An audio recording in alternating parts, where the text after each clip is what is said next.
Bonjour à tous.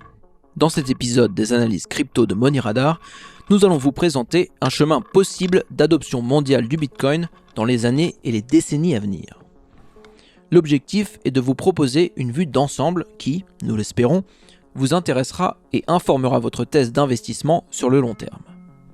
Cet exercice de prospective est basé sur l'extrapolation d'effets de phénomènes que l'on peut déjà observer aujourd'hui. On peut citer entre autres la digitalisation du monde, les glissements démographiques, les cycles générationnels et l'attrait croissant que l'industrie blockchain exerce tant sur les capitaux que sur les cerveaux. Selon la thèse de l'entrepreneur et auteur Jeff Booth, décrite dans son livre The Price of Tomorrow, le Bitcoin n'est que l'un des exemples concrets d'une tendance générale causée par des progrès technologiques exponentiels. Cette tendance, qui nous permet de faire plus avec moins de temps et d'énergie, crée une pression déflationniste grandissante sur l'économie. Pour lui, la réorganisation du système financier mondial autour du Bitcoin est inévitable, et ce n'est qu'une question de temps. Il n'est pas le seul à faire ce constat, même si les estimations varient beaucoup quant au temps que cette transformation prendra. Balaji Srinivasan, par exemple, a parié en mars 2023 qu'un Bitcoin vaudra $1 million dans 3 mois, parce qu'il prédit une chute imminente de la valeur de la monnaie américaine.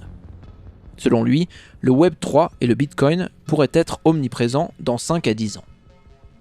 Par contraste, l'auteur et informaticien Andreas Antonopoulos pense que l'adoption massive du Bitcoin prendra plusieurs décennies, car celle-ci nécessite des infrastructures qui n'existent pas encore. Les auditeurs qui ont une certaine expérience et qui s'intéressent au Bitcoin depuis plusieurs années déjà reconnaîtront sans peine que sa perception a changé au fil du temps.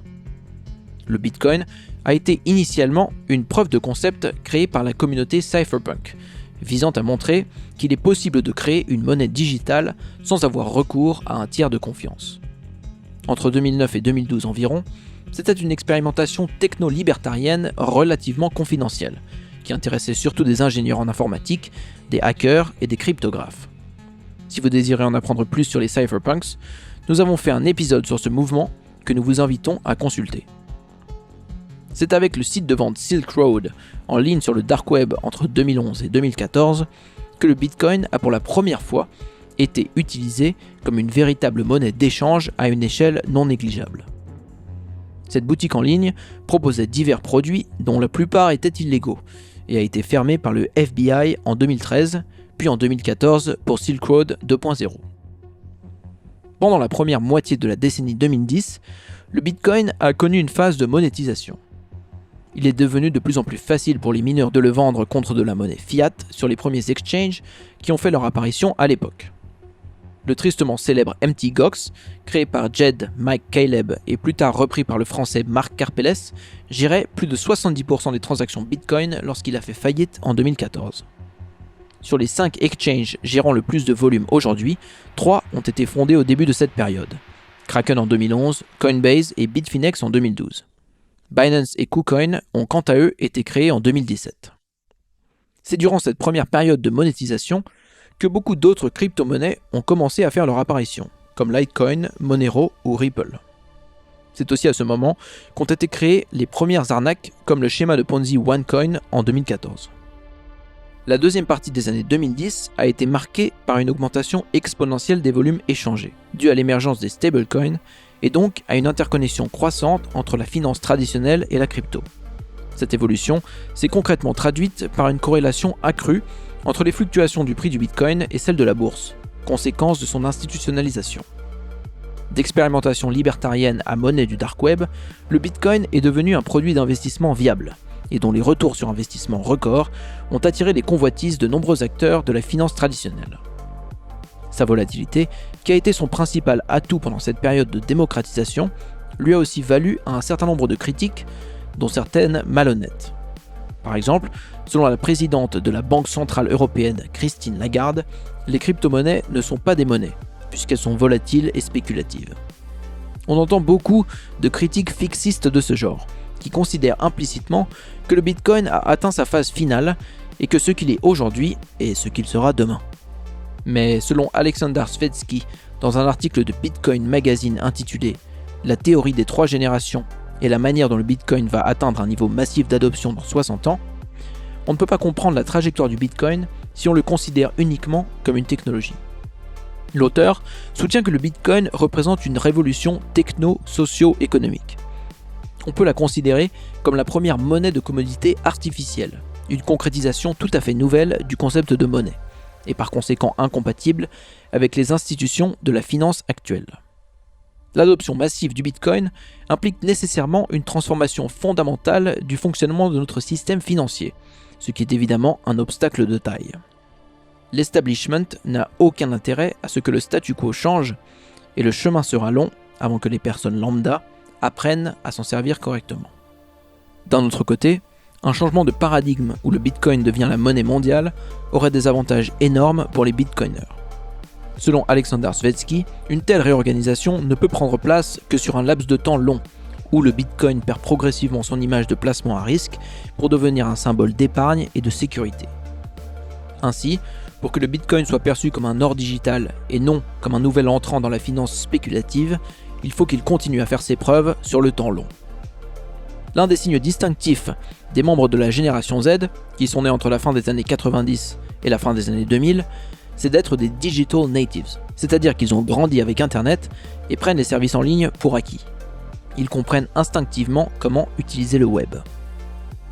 Internet n'est plus l'affaire de geeks ou de nerds comme il l'était au départ, mais est devenu une structure sociale omniprésente et transparente que des milliards de personnes utilisent quotidiennement. De la même manière, la prochaine génération de jeunes, née à partir de 2010, sera crypto native et Bitcoin native.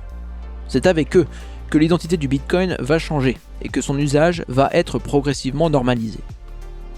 La monnaie digitale ira de soi, tandis qu'un chèque, ou peut-être même une pièce de monnaie, seront vus comme des reliques du passé. On peut aussi tabler que la technologie blockchain sera mieux comprise et plus intuitive pour ces jeunes, surtout si leurs parents font partie de la première génération de Bitcoiners.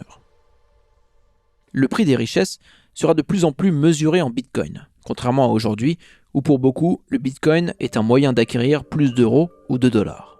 Déjà aujourd'hui, on peut voir les prémices de cette évolution. Selon certains analystes, comme par exemple The Bitcoin Mindset sur Twitter, le Bitcoin semble commencer à se découpler du système financier. Concrètement, cela voudrait dire que la corrélation de son prix avec celui d'indices comme le S&P 500 diminue. Mais il est important de préciser que ce constat ne fait pas consensus. Les prochains mois et les prochaines années montreront si ce découplage, qu'on a pu observer pendant les bank runs de mars 2023, est une véritable tendance de fond. Un scénario probable qui pourrait prendre place d'ici à 2030, si cette tendance est vérifiée, impliquerait une baisse de la volatilité du Bitcoin et une facilité accrue d'utilisation grâce à son adoption croissante ainsi qu'au développement d'outils comme le Lightning Network. Une telle baisse de la volatilité du Bitcoin enclencherait un cycle qui la ferait baisser encore plus au moment où les spéculateurs s'en désintéresseraient pour se reporter sur des altcoins ou sur divers actifs spéculatifs. On peut aussi imaginer, dans le cas de pression réglementaire forte, voire d'une interdiction pure et simple de son utilisation dans les pays occidentaux, une redistribution des bitcoiners et des no-coiners dans différentes juridictions en fonction de leur hostilité à la crypto. De telles mesures de rétorsion dans les pays du Nord créeraient des incitations financières pour d'autres juridictions, qui seraient alors en mesure de capter cette fuite des cerveaux et des capitaux. Nous avons abordé ce sujet plus longuement dans notre épisode consacré à la théorie des jeux, que nous vous invitons à écouter. Selon Alex Gladstein, militant pro-droits de l'homme et apologiste pro-Bitcoin, l'adoption du Bitcoin est d'autant plus rapide dans les pays du tiers-monde et dans les pays en voie de développement, car beaucoup de leurs habitants ne sont pas ou sont mal bancarisés, et parce que beaucoup des monnaies auxquelles ils ont accès sont soit des monnaies nationales ayant un fort taux d'inflation, comme le peso argentin par exemple, soit des monnaies post-coloniales très limitées, comme le franc CFA. La technologie blockchain permet aussi aux immigrés qui envoient régulièrement de l'argent à leur famille dans leur pays d'origine de ne pas avoir à payer les frais de transfert exorbitants d'entreprises comme Western Union par exemple. On peut d'autre part anticiper que la diffusion du Bitcoin autour du globe passera par des paliers de masse critiques qui créeront des boucles de rétroaction positives. Une fois que cette technologie et des technologies connexes comme le Web3 seront démocratisées, elles serviront de primitives à de nombreuses entreprises, comme on le voit aujourd'hui avec Internet. Actuellement, une majorité des startups faisant l'objet de financement par des fonds de capital risque reposent sur les nouveaux usages permis par la toile. Pour prendre un exemple anecdotique mais parlant, l'application ChatGPT est le produit ayant l'adoption la plus rapide de tous les temps, avec 100 millions d'utilisateurs 2 mois après son lancement en novembre 2022. Cette application dépend d'Internet non seulement pour son interface, mais aussi pour la collecte de pétaoctets de données qui a été nécessaire au développement de GPT-3 et GPT-4. On peut imaginer des applications futures à la viralité comparable, basées sur les primitives de la blockchain et de l'intelligence artificielle. Il ne faut néanmoins pas être naïf. L'adoption de Bitcoin continuera sans doute d'être un champ de bataille technologique, économique et culturel, comme il l'est aujourd'hui et depuis sa création. Toujours selon Svezki, si le Bitcoin poursuit sa trajectoire, ces conflits ne commenceront vraiment à être résolus qu'avec la génération suivante, la génération des enfants nés entre 2010 et 2030. À ce stade, le Bitcoin sera profondément intégré au tissu social et aussi indispensable que l'est l'électricité aujourd'hui, ou le transistor, qui a d'ailleurs été inventé il y a à peu près 3 générations, en 1947. Il devient dès lors très difficile d'imaginer ce à quoi le monde ressemblera, d'autant qu'il nous faudrait pour cela prendre en considération l'évolution de nombreuses innovations technologiques concomitantes. Mais si l'histoire nous apprend quelque chose, c'est que l'humanité sous-estime toujours les effectifs cumulés. Si l'on ne peut pas sérieusement anticiper ce à quoi le monde ressemblera dans 3 générations, on peut néanmoins prédire les comportements humains dans un monde régi par une monnaie dure, dont le Bitcoin est un exemple. Ces effets psychologiques et sociologiques sont décrits par l'économiste Saifedean Ammous dans un article du Bitcoin Times intitulé « Making Time Preference Low Again ». Selon lui, la dureté de la monnaie a une influence directe sur la préférence temporelle des gens qui l'utilisent, en la faisant baisser. Le Bitcoin et l'or sont des monnaies dites dures, parce que leur création est conditionnée par des contraintes de minage physique et informatique, tandis que l'euro ou le dollar par exemple sont des monnaies molles, qui peuvent être créées à volo par des banques centrales. Empiriquement, une monnaie molle a un taux d'inflation imprévisible, qui fait baisser sa valeur au cours du temps. Ses détenteurs sont donc incités à la dépenser rapidement, avant que son pouvoir d'achat ne baisse. En d'autres termes, les possesseurs de monnaie fiat sont incités par la nature même de cette monnaie au consumérisme et à l'hédonisme plutôt qu'à l'épargne et à la patience. Ils préfèrent dépenser leur argent maintenant plutôt que plus tard. Ils ont ce qu'on appelle une préférence temporelle élevée. La question de savoir si une préférence temporelle basse est souhaitable divise les économistes, ce qui n'est pas surprenant puisqu'il ne semble exister aucun consensus à aucun sujet dans l'économie. Pour les keynésiens, un taux d'inflation positif géré par le gouvernement est une bonne chose, car il permet de stimuler la demande en encourageant la consommation et de dynamiser le marché du travail en faisant baisser les salaires en termes réels, ce qui rend l'embauche plus attractive pour les employeurs et le travail plus nécessaire pour les employés. D'autre part, l'inflation incite à l'emprunt et à la dette. Pour les partisans de l'école autrichienne, au contraire, un taux d'inflation supérieur à la croissance économique n'est pas souhaitable, parce qu'une monnaie qui conserve sa valeur, voire qui s'apprécie au cours du temps, incite les gens à épargner et à acheter des biens et des services dont ils ont réellement besoin, sans tomber dans le consumérisme. Une préférence temporelle plus basse réduirait selon eux la prévalence des comportements à risque et la poursuite de gains à court terme, ce qui pourrait endiguer le taux de criminalité ainsi que la dilapidation déraisonnable de nos ressources. Si la monnaie s'apprécie au cours du temps et que les gens ne la dépensent pas à tort et à travers, les inégalités diminueront.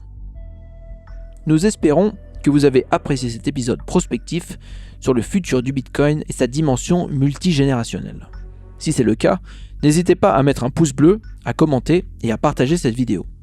À bientôt sur Money Radar Crypto.